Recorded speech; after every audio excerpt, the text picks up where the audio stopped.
Olá, sou a professora Patrícia Fontes, esse é o meu sinal, estou com a intérprete Gisela. Hoje nós vamos dar continuidade à temática de estratégias pedagógicas. Especificamente hoje vou falar sobre as temáticas, as estratégias, os recursos que a gente pode utilizar na sala de recursos multifuncionais. O trabalho voltado para o atendimento individualizado do estudante com deficiência que vai para a sala de recursos. O trabalho que é desenvolvido pelo professor do AEE.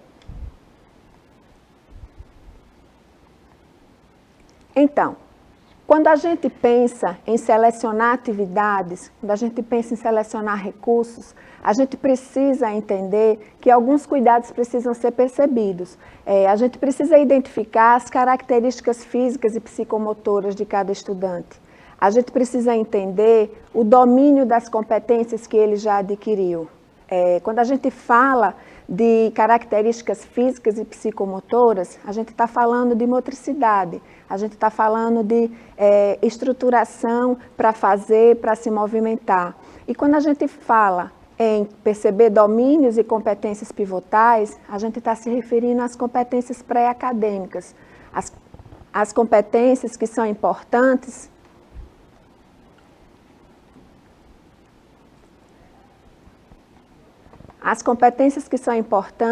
que são aspectos preditores para que se possa desenvolver outras competências mais complexas. Então, quando a gente vai separar uma atividade, essas características precisam ser percebidas.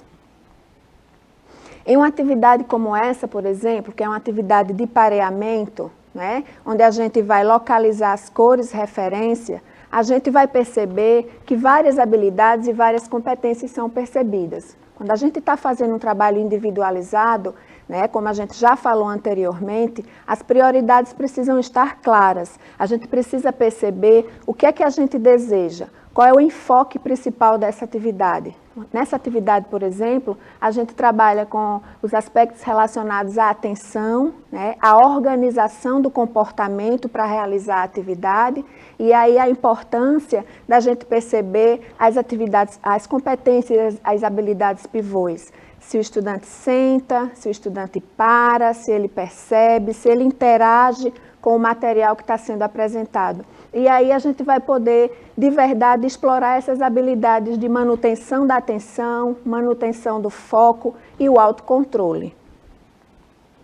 Outro aspecto que é importante da gente contemplar na seleção de atividades é conversar com o estudante, perceber como é que ele interage com o que está sendo proposto. É de verdade trazer materiais adequados, que sejam estimulantes, que faça ele se sentir bem participando, fazendo parte do que está sendo proposto. Então, a gente precisa pesquisar alternativas, a gente precisa confeccionar materiais que sejam coerentes com a necessidade que ele tem, com as suas possibilidades e com os direitos de aprendizagem.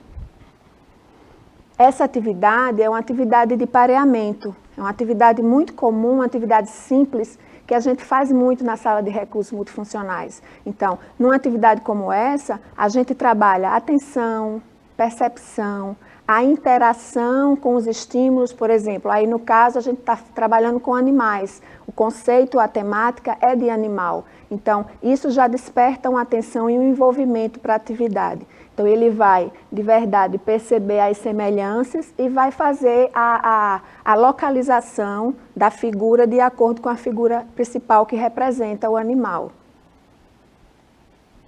Então, outro aspecto importante para a gente considerar é se a atividade é viável, né? Não adianta a gente contemplar, escolher uma atividade que seja da área cognitiva ou motora, se na realidade a gente não percebeu as necessidades que essa atividade vai contemplar, a dificuldade que a gente vai tentar minimizar nesse processo de construção de habilidades e competências. Então, a gente precisa também considerar a disponibilidade de recursos que a gente tem para a construção desse material.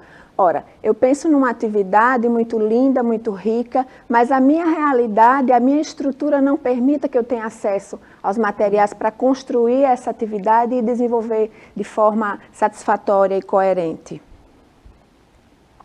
Então, essa atividade é uma atividade que basicamente trabalha o campo perceptivo. Então, a gente tem uma temática que a gente pode trabalhar as questões conativas, que são as questões relacionadas às emoções, né? A gente tem um animal, que aí a gente pode trabalhar o componente afetivo, né? A gente vai trabalhar o que é que esse animal representa, né? O componente motor, porque aí a gente pode pedir que ele represente, que ele pinte, né? Igual à figura matriz, a figura que está gerando a informação. E aí a gente tem o componente da linguagem, né? Porque quando a gente fala desse trabalho individualizado em relação à linguagem, a gente está falando de linguagem expressiva e linguagem receptiva. Então, de que forma ele vai receber a informação desse animal que está aparecendo, de que forma você vai explorar o componente afetivo desse animal e a resposta que o estudante vai dar, né, se comunicando, mesmo que não seja através da linguagem verbal.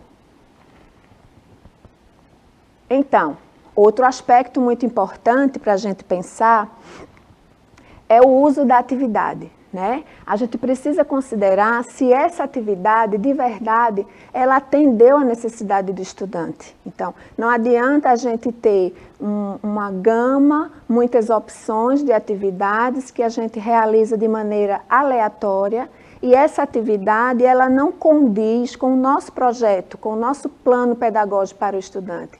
Então, as atividades, elas precisam ser selecionadas, elas precisam ser construídas a partir da necessidade que o estudante tem, né? E assim, a gente precisa também ficar atento se essa atividade, ela facilitou uma interação, se essa atividade, ela foi propiciadora de desejo, de vontade e de engajamento.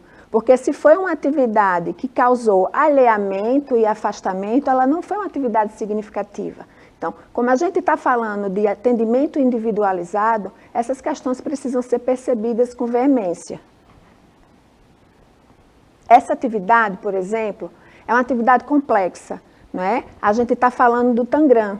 Então, alguns estudantes sentem dificuldade de fazer essa atividade proposta com o material concreto do Tangram, porque é uma atividade complexa, é uma atividade que mobiliza muitas competências e muitas habilidades e que geralmente, a depender da deficiência, a gente tem um longo caminho a percorrer para chegar na realização da atividade com o Tangram.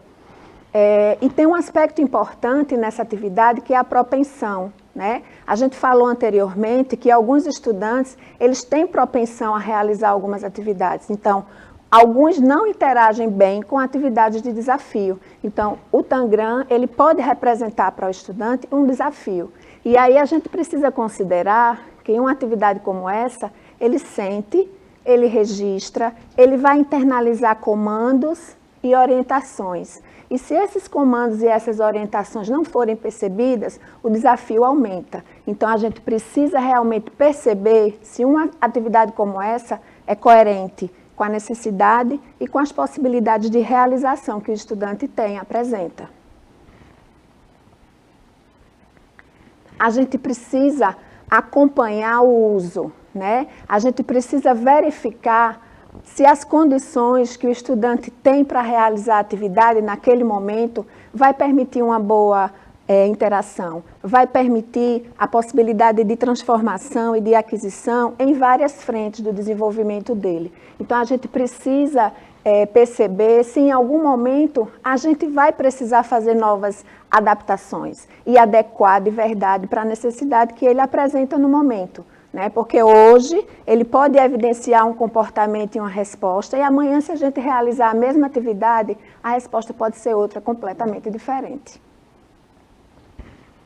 Então, essa atividade é mais uma atividade de desafio, né? O jogo da velha, que a gente faz, sim, de forma lúdica durante o atendimento especializado, mas é outra atividade que a gente precisa ter muito cuidado em relação às inclinações. Se o estudante não tem uma familiaridade, se ele não está propenso a ser desafiado e se ele não entende que uma atividade como essa, ela possibilita engajamento e prazer, a gente vai estar desperdiçando um momento pedagógico que poderia desenvolver outras habilidades importantes para ele nesse momento. E aí é quando a gente percebe a necessidade de redimensionar, de reorganizar e perceber que aquela estratégia, para aquele momento, não foi a estratégia satisfatória, não foi a estratégia adequada. E aí eu trouxe algumas atividades que estão relacionadas a algumas áreas do desenvolvimento. E aí a questão do desenvolvimento cognitivo, né? Quando a gente fala de desenvolvimento cognitivo, a gente está falando de memória, a gente está falando de atenção, a gente está falando de concentração e a gente está falando de comportamento exploratório, que é o comportamento que faz com que a criança procure, faz com que ela se engaje na atividade e perceba que a atividade está gerando uma fluidez no seu fazer. Essa atividade é uma atividade que engaja percepção, atenção, concentração, manutenção do foco e, ao mesmo tempo, a gente tem a possibilidade de trabalhar com o sistema de escrita alfabética. Então, percebam que a gente tem um quebra-cabeça, né? A figura do gato está separada, compartimentalizada, e aí a gente vai, juntamente com a junção das partes que formam a figura, a gente vai fazer a representação com as letras. E aí a gente está falando de apropriação do sistema de escrita alfabética, que também é uma atividade complexa, que vai depender do nível de desenvolvimento do estudante, considerando a sua deficiência. Mais uma atividade, né? A gente entende que aí seria uma base com furinhos, que tem uma representação de cor, e o estudante iria encaixar os pinos, né, a cor que representa a base. Então, é uma atividade que trabalha com as questões relacionadas à motricidade, percepção, atenção, pareamento, porque na medida que ele vai encaixar a cor referente, ele vai estar fazendo um pareamento. Então, todo o campo perceptivo está sendo estimulado em uma atividade como essa. E aí a gente tem o famoso, né, quebra-cabeça, que a gente trabalha sempre e a gente vai continuar trabalhando, porque é um recurso incrível, importante, para a gente trabalhar as questões relacionadas à atenção. E a atenção sustentada é um desafio quando a gente fala do estudante que tem dificuldade sensorial, que tem uma dificuldade no campo perceptivo. Então, é uma atividade que faz com que ele permaneça percebendo, descobrindo, movimentando, criando uma estratégia para construir, né, o conceito, né, para construir a figura que está exposta no quebra-cabeça. Nesse quebra-cabeça, obviamente que a gente não tem um conceito delimitado, mas aí poderia ter uma figura, poderia ter um gato, poderia ter uma casa, e aí ele já ia ter um contexto de referência para poder formar o quebra-cabeça completo. E aí, nesse processo, a gente estaria trabalhando a atenção sustentada, que permanece por um determinado tempo.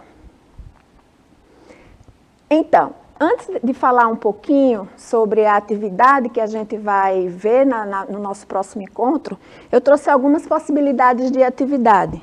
Essa, por exemplo, é uma atividade de pareamento, né? Igual aquela que a gente viu lá na frente com os animais. Então, é uma atividade muito simples. Percebam que a gente fez com as pastinhas, que estão no nosso dia a dia da escola, né? E a gente usou o velcro. Então, a gente solta e vai fazendo o pareamento das figuras de acordo com a representação. Material simples, que a gente pode construir, pode confeccionar e que é de grande relevância para o trabalho na sala de recursos. Sem contar que é um material que ocupa pouco espaço, a gente pode acomodar nas caixinhas e é um material interessante. Outra possibilidade de jogo de pareamento, esse aqui com as figuras de animais, também gera uma curiosidade, o manuseio do material pelo estudante causa um envolvimento, um engajamento, é uma atividade bastante interessante. Temos outra situação que a gente pode trabalhar as questões de interação com o seu próprio corpo, a depender da temática que o professor está trabalhando na sala regular, que a professora Ivânia vai colocar no próximo encontro como desenvolver o trabalho na sala regular, um trabalho incrível de parceria do professor do AE com o professor da sala de recursos. Aqui atrás, a gente colocou as fichinhas naqueles saquinhos que a gente está familiarizado com ele, né? E aqui na frente o estudante vai localizar e colocar as figuras de acordo com o personagem, a criança. Então, Espero que vocês tenham gostado dessas sugestões de atividade. Nós nos encontraremos mais para frente. Amanhã vocês vão ficar com as dicas incríveis da professora Ivânia de como fazer um trabalho adaptado, adequado em sala de aula. Tchau, tchau!